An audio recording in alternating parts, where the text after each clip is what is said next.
Hello विद्यार्थियों, आप लोग को स्वागत है आपके अपने यूट्यूब चैनल MK क्लासेज में। आज हम लोग क्लास 10th के मैथ्स के एक टॉपिक के बारे में सीखने वाले हैं जिसका नाम है अभाज्य संख्या। और हमें क्लास 10th के बोर्ड एग्जाम में यहाँ से 3 से 4 ऑब्जेक्टिव में प्रश्न पूछे जाते हैं। तो आइए हम लोग इसके बारे में कुछ जानकारी प्राप्त करते हैं। अभाज्य संख्या, पहले हम लोग समझ लेते हैं कि एक्चुअल में अभाज्य संख्या होता क्या है।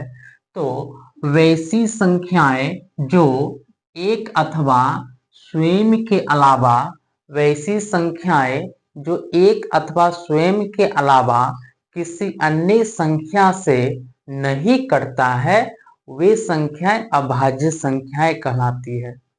वैसी संख्याएं जो एक अथवा स्वयं के अलावे किसी अन्य संख्या से नहीं कटता है, वे सभी संख्याएं क्या कहलाती है? अभाज्य संख्या कहलाती है।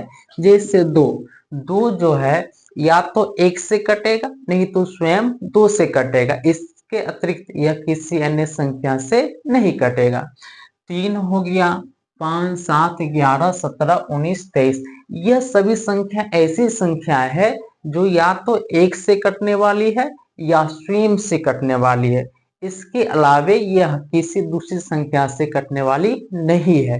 तो ऐसी संख्याएं को हम लोग अभाज्य संख्या बोलते हैं। यानी वैसी संख्याएं जो एक अथवा स्वयं के अलावे किसी अन्य संख्या से नहीं कटता है, वे सभी संख्याएं क्या कहलाती है? तो अभाज्य संख्याएं कहलाती है।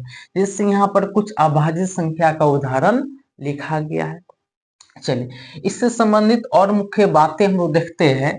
कहता है कि सबसे छोटी अभाज्य संख्या जो है वह कौन सी है? 2 है।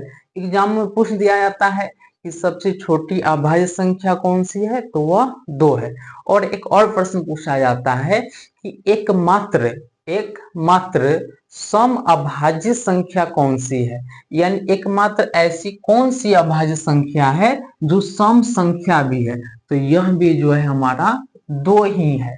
आप लोग देख पा रहे हैं कि इसमें जो भी अभाज्य संख्या उदाहरण में लिखा गया है, सभी क्या है? विषम संख्याएं हैं। लेकिन सिर्फ 2 हमारा एक ऐसी अभाज्य संख्या है जो एक सम संख्या भी है और अभाज्य संख्या भी है। तो इसको हमको ध्यान में रखना है। चलिए, अभाज्य संख्या से संबंधित कुछ प्रश्नों को हम लोग देखते हैं जो एग्जामों में पूछा जाता है। कहता है कि क्वेश्चन नंबर 1, इनमें से अभाज्य संख्या कौन सी है? यहाँ पर 4 ऑप्शन दिया गया है। इसमें से हमको पहचानना क्या है कि अभाज्य संख्या कौन सी है। जैसे 21 है, 35 है, 53 है और 76, इसमें से अभाज्य संख्या कौन सी है? तो आइए सभी ऑप्शन पर हम लोग बात करते हैं। इससे यह जो 21 है, यह 1 से भी कट रहा है और क्या है, यह जो है 3 से भी कटेगा, यह 3 से भी कटेगा और 7 से भी कटेगा।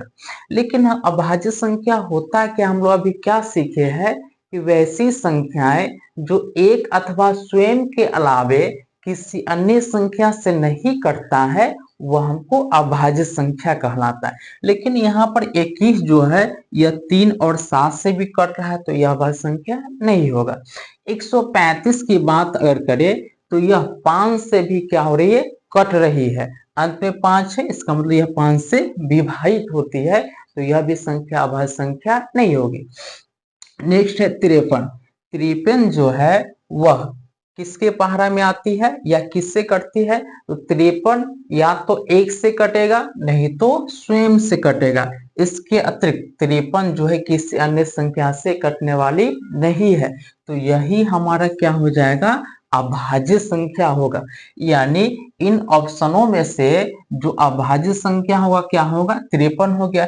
यहाँ पर 76 लिखा हुआ, तो 76 हम लोग देख पा रहे हैं कि यह 1 से भी कट रहा है, 3 से भी कट रहा है, 4 से भी कट रहा है, तो यह हमारा अभाज्य संख्या नहीं होगा। फिर अगले क्वेश्चन की तरफ बढ़ते हैं। क्वेश्चन नंबर 2, इनमें से अभाज्य संख्या कौन सी है? इसमें से भी हमको अभाज्य संख्या को पहचानना है कि दी गई सभी ऑप्शनों में से जो अभाज्य संख्या है वह कौन सी संख्या है। जैसे 125 है, 137 है, 240 है और 570 है। इनमें से अभाज्य संख्या की पहचान करना है कि इन चारों ऑप्शन में से जो अभाज्य संख्या है वह कौन सी है। तो 125 जो है यह 5 से भी कट रही है तो यह अभाज्य संख्या नहीं होगी। 240 जो है यह 5 और 10 से भी कट रहा है तो यह भी अभाज्य संख्या नहीं होगा। 570 जो है यह भी हमको 5 और 10 दोनों से कट रहा है तो यह भी अभाज्य संख्या नहीं होगा। यहाँ पर हम देख रहे हैं कि जो 137 है लिखा हुआ यह एक या 137 से ही कटेगा, इसके अलावे किसी अन्य संख्या से यह नहीं कट रही है। तो 137 जो होगा हमारा अभाज्य संख्या होगा, यही हमारा क्या होगा, आंसर होगा। तो उम्मीद करता हूं कि अभाज्य संख्या का कंसेप्ट आपका क्लियर हो गया होगा। चलिए आइए हम लोग अगले प्रश्न की तरफ बढ़ते हैं। कहता है लगातार 5 अभाज्य संख्याओं का माध्य क्या होगा। इस प्रकार का प्रश्न भी एग्जामों में बार बार देखने को मिलता है। लगातार 5 अभाज्य संख्याओं का जो माध्य होगा वह क्या होगा। तो सबसे पहले हम लोग 5 लगातार अभाज्य संख्या को लिख लेना है। लगातार अभाज्य संख्या बोले तो शुरू से लेकर 5 तक। तो शुरू से लेकर 5 तक अभाज्य संख्या हम लोग देख पा रहे हैं, यही ना है 2 3 5 7 11, 1 2 3 4 5, यानी 2 से लेकर 7 तक लगातार क्या है, 5 अभाज्य संख्या है। अब इसका मौसा निकालना है तो 2 से 11 तक का हम लोग क्या करेंगे, सभी अभाज्य संख्या को पहले लिखेंगे। यानी पांचों जो अभाज्य संख्या बोला गया है इन पांचों अभाज्य संख्याएं को हम लोग पहले लिख लेंगे। तो वह अभाज्य संख्या कौन कौन है, 2 है।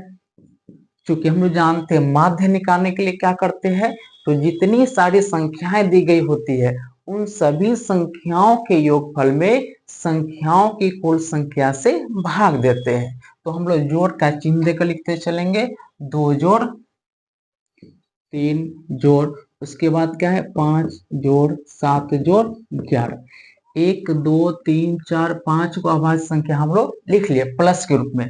अब हमें करना क्या है, इसमें 5 से भाग देना है। क्यों, क्योंकि संख्याओं की संख्या कितनी है, 5 है। और हम लोग जानते हैं कि माध्य बराबर क्या होता है, संख्याओं का योगफल बटा में संख्याओं की संख्या। हम लोग देख पा रहे 1 2 3 4 5 संख्या, और हमको बोला भी गया है कि 5 अभाज्य संख्याओं का माध्य क्या होगा। तो 5 से हम लोग क्या करेंगे, इसको विभाजित करेंगे यानी भाग करेंगे। अब सभी को जब ऐड करेंगे, जोड़ेंगे तो कितना प्राप्त होगा, 2 3 5 5 10 10 और 7 17। अब 17 में जब 11 को जोड़ेंगे तो 17 और 11 कितना होगा, 28। 17 11 28 बटा में कितना है, 5। इसमें 5 से हमको क्या करना है, भाग कर देना है। अब जैसे ही 28 से 5 से भाग करेंगे तो कितना आएगा, 50 25 50 25। 28 में से 25 गया, कितना बचेगा, 3 3 पर 0 30, 6 पंचे 30, यानी दशमलव का प्रयोग करके हम लोग 0 बैठाएंगे तो 5.6 हमारा क्या आ गया, इसका माध्य आ गया। यानी लगातार 5 अभाज्य संख्याओं का माध्य क्या होगा, 5.6 होगा। इस प्रकार से ये प्रश्नों को एग्जामों में पूछा जाता है। आइए प्रश्न संख्या 4 को हम लोग देखते हैं। कहता लगातार 6 अभाज्य संख्याओं का माध्यक क्या होगा। हमको इसमें माध्यक निकालना है कि लगातार 6 अभाज्य संख्याओं का माध्यक क्या होगा। तो इसमें भी हमको 6 लगातार अभाज्य संख्याओं का माध्यक बोला गया है। तो हम लोग क्या करेंगे, शुरू से लेकर 6 गो अभाज्य संख्या हम लोग लिख लेंगे। तो कौन कौन अभाज्य संख्या होगा, 2 होगा, 3 होगा, फिर 5 होगा, 7 होगा, 11 होगा और 13 होगा। 1 2 3 4 5 6 अभाज्य संख्या हम लोग लिख लिए। अब हमको इसका निकालना क्या है, इसका माध्यक निकालना है। तो माध्यक निकालने के लिए हम जानते हैं कि जो संख्याएं दी गई होती है उसको सबसे पहले क्या करना होता है, तो बढ़ते हुए क्रम में सजाना होता है। तो एक्चुअल में यहाँ पर हम चूंकि देख पा रहे हैं कि सभी संख्याएं जो लिखी गई है यह बढ़ते क्रम में ही है, तो इसको फिर सजाने की आवश्यकता नहीं है। अब हम दूसरा स्टेप क्या अपनाते हैं, तो दूसरा स्टेप में हम लोग संख्याओं को काउंट करते हैं कि टोटल संख्या कितनी है। तो टोटल संख्या हमको 6 संख्या है, यहाँ पर लिखा गया भी है टोटल संख्या कितना है, 6 संख्या है, 6 संख्या है। अब 6 जो है वह सम संख्या की विषम संख्या है, तो 6 हम लोग जानते हैं कि यह जो है वह एक सम संख्या है।